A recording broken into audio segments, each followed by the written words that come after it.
Hello दोस्तों, Yashvi coaching Naugaon के इस यूट्यूब प्लेटफॉर्म पर आप सभी का हार्दिक स्वागत है। मध्यकालीन भारत का जो टॉपिक पिछले वीडियो में हुआ था वो था आपका सिंध पर अरबों का आक्रमण। उसी के आगे आज का जो वीडियो है वो आपका महमूद गजनवी से संबंधित है। इसी ने भारत पर लगातार 17 बार आक्रमण किए थे। तो आज का जो टॉपिक है वो है आपका महमूद गजनवी। इसी के बारे में आज अपन को चर्चा करनी है। तो चलिए स्टार्ट करते हैं। तो ये जो मैप है ये उस समय महमूद गजनवी ने जब भारत पर आक्रमण किया था उस समय का तात्कालीन स्थिति है।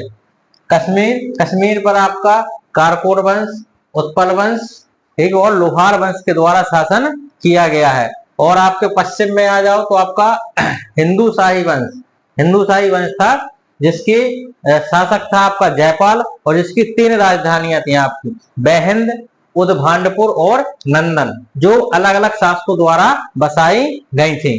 इसके बाद आपका गुजरात में आपके थे चालुक्य, और चालुक्यों में भी वहां पर कौन था आपका, जब महमूद गजनवी ने आक्रमण किया, भीम प्रथम। इसी के समय सोमनाथ मंदिर पर क्या हुआ था, आक्रमण हुआ था।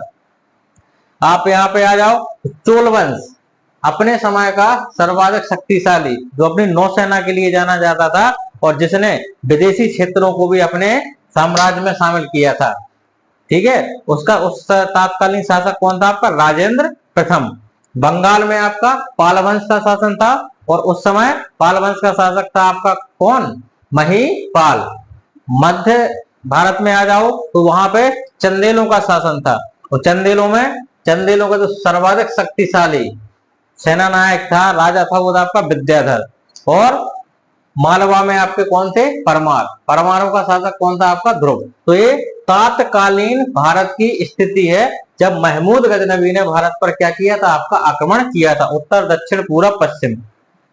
अब महमूद गजनवी, तो अलाउद्दीन का नाम सुना हुआ है आपने। तो अलाउद्दीन वह व्यक्ति था जिसने गजनी की स्थापना की थी, और अपना शासन एक छोटे से शहर गजनी से वो ऑपरेट करता था या चलाता था। अलाउद्दीन की मृत्यु के बाद उसका एक दास था प्राई। तो प्राई के बाद कौन आया आपका, सुबुक्तगीन। प्राई का जो बेटा था वो आपका कौन था, सुबुक्तगीन। तो सुबुक्तगीन ने 977 ईस्वी में आपके किस वंश की स्थापना की, यामिनी वंश। तो ये आपका यामिनी वंश का संस्थापक कौन था आपका, सुबुक्तगीन, 977 ईस्वी में। और 997 में इसकी क्या हो जाती है, मृत्यु हो जाती है। तो ये अपने छोटे बेटे इस्माइल को क्या बनाता है, शासक बनाता है। लेकिन 6 महीने के बाद महमूद गजनवी उसको गद्दी से हटाकर स्वयं क्या बन जाता है, शासक बन जाता है। तो यामिनी वंश का सबसे प्रभावशाली शासक कौन रहा है आपका, महमूद गजनवी। तो इसी महमूद गजनवी ने भारत पर 17 बार क्या किया था, आक्रमण। इसकी कुछ उपाधियां हैं। तो यामीन उद दौला पहली उपाधि, दूसरी है यामीन उल मिल्लाह, मतलब मुसलमानों का संरक्षक, इस्लाम का नायक, गाजी, बुत सिकन। तो बुत सिकन का मतलब होता है मूर्तियों को तोड़ने वाला। क्यों मूर्तियां इसने क्यों तोड़ी, क्योंकि उस समय जो खजाना रहता था वो आपका मंदिरों में रहता था। तो मंदिरों में खजाना प्राप्त करने के लिए क्या करना पड़ता था, मंदिरों को तोड़ना पड़ता था। इसलिए इसका नाम क्या पड़ा आपका, बुत सिकन। और एक उपाधि सुल्तान ए आजम और गाजी। तो इसकी इंपोर्टेंट उपाधियां हैं, ये आपके एसएससी एग्जाम में पूछी जाती हैं। अब इसका भारत पर आक्रमण करने का उद्देश्य क्या था, तो उद्देश्य देखो बहुत सीधा सा था, धन की प्राप्ति, धन की लालसा। क्योंकि कोई भी शासक हो उसको शासन चलाने के लिए क्या चाहिए पड़ता है, पैसा, सेना रखनी पड़ती है, आपके दरबारी कवि रहते हैं, आपका शाही परिवार रहता है। तो इन सारी चीजों को मैनेज करने के लिए आपको क्या चाहिए, पैसा। और वो मध्य एशिया में उस समय था नहीं, सारा का सारा पैसा कहाँ था, भारत में। भारत को सोने की चिड़िया बोलते थे। इसी वजह से इसने क्या किया, 17 बार भारत पर आक्रमण किए। इसने महमूद गजनवी ने। तो महमूद गजनवी का जो पहला आक्रमण है वो 1001 ईस्वी में हिंदू शाही वंश पर होता है। तो जो आपका हिंदू शाही वंश है इसका शासक कौन होता है, जयपाल। तो जयपाल 2 बार युद्ध करता है, लेकिन महमूद गजनवी का मुकाबला नहीं कर पाता है, और गिलानी वश से क्या कर लेता है, सुसाइड कर लेता है। तो पहला आक्रमण जो हुआ था वो किस पर हुआ था? हिंदू शाही वंश के शासक जयपाल के शासन काल में। इसके बाद आपका 1004 में मुल्तान पर होता है। मुल्तान में करमाथी लोगों का शासन रहता है और वहां का शासक रहता है आपका फतेह दाऊद। मुल्तान, मुल्तान को आपको पता है कि सोने की नगरी है, सोने का शहर कहा जाता है मुल्तान को। इसके बाद आपका जो आक्रमण होता है 1010 में नागरकोट, 1018 में आपका मथुरा, वृंदावन, कन्नौज। तो 1018 वाला इंपॉर्टेंट है क्योंकि इसने मथुरा को क्या किया था? बहुत ज्यादा नुकसान पहुंचाया था, मंदिरों की तोड़फोड़ की थी। और उस समय मथुरा का जो शासक था वो था आपका कोक्कल द्वितीय। तो कोक्कल द्वितीय कौन था आपका?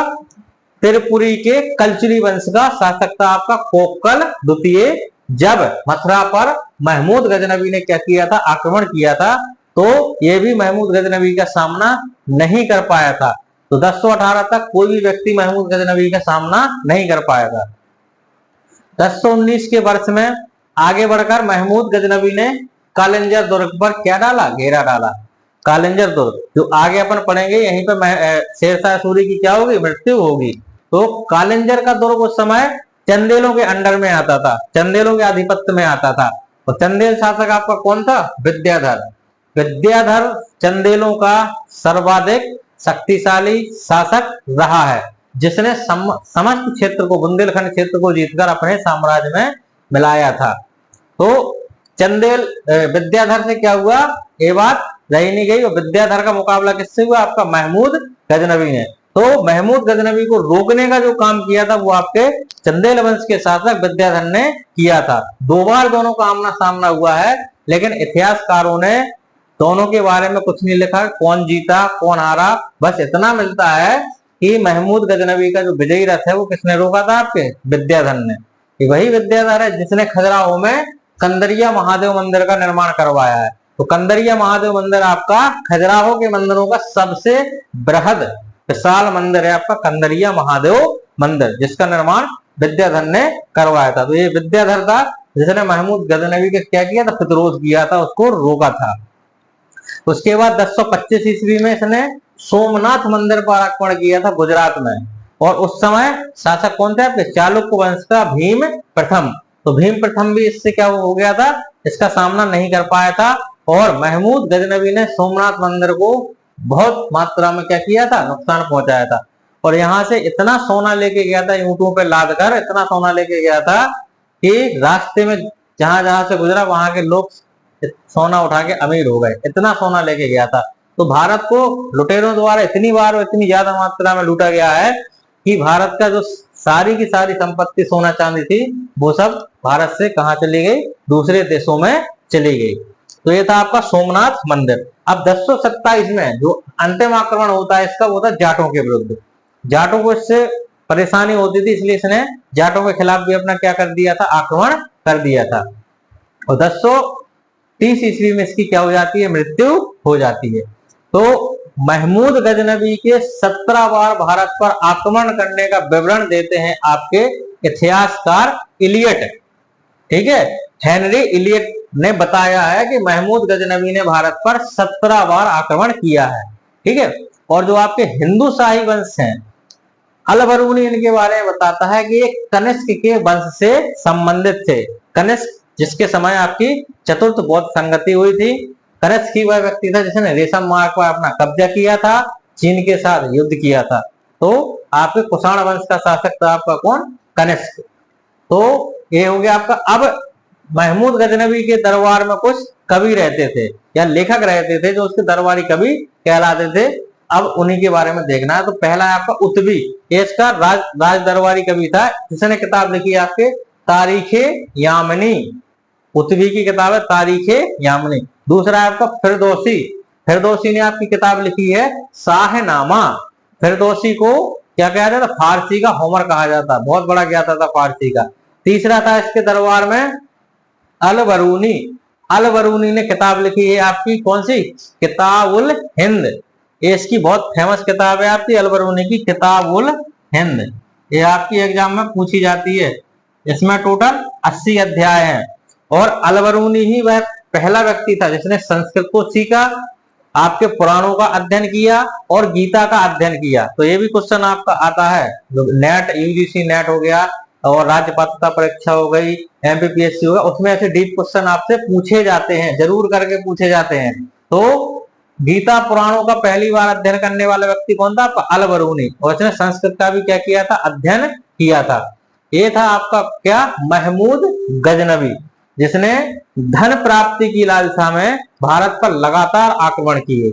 और केवल विद्याधरी ऐसा शासक था चंदेल वंश का जिसने महमूद गजनवी को रोकने में सफलता प्राप्त की थी। बाकी कोई शासक उस समय का महमूद गजनवी को सामना करने में सक्षम नहीं था। तो यह है आपका महमूद गजनवी। तो चैनल के साथ बने रहिए, चैनल को लाइक करें, सब्सक्राइब करें, कमेंट करें, अपने दोस्तों को बताएं। धन्यवाद।